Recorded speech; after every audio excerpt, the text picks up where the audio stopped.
কেউ কি বলতে পারেন গরিব মানুষের দুঃখ শেষ কোথায়?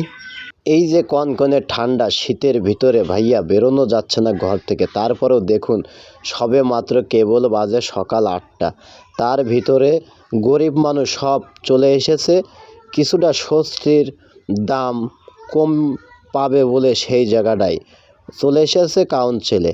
এসে সেখান থেকে সরকারি যেই মালগুলো আছে চাল ডাল এবং তেল কিছুটা অর্থ বাঁচাবে সেই আশায় চলে এসেছে এই ঠান্ডা শীতে কনকনে ঠান্ডার ভিতরে।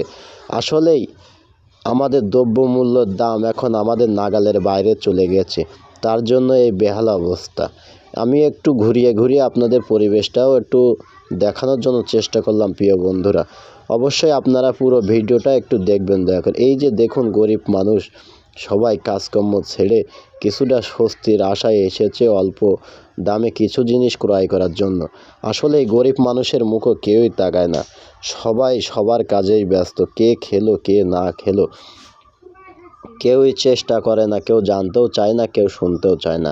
বাট আমার মনে হলো যে আমি আপনাদের মাঝে কিছু একটা তুলে ধরি, তাই এই ভিডিওটা আপনাদের মাঝে তুলে ধরলাম। অবশ্যই যদি আমার ভিডিওটা ভালো লেগে থাকে, আমার গ্রামের পক্ষ থেকে আমি আপনাদেরকে প্রতিনিয়ত নিত্য নতুন ভিডিও দেওয়ার জন্য চেষ্টা করি। অবশ্যই সবাই ভিডিওটা ভালো লাগলে অবশ্যই শেয়ার দিয়ে রাখবেন এবং যে যেমনভাবেই পারেন সবাই একটু গরিব মানুষের পাশে দাঁড়াবেন প্রিয় বন্ধুরা। গরিব মানুষ আসলেই খুবই খেটে খাওয়া মানুষ, এদের ভালোবাসা সবারই প্রয়োজন।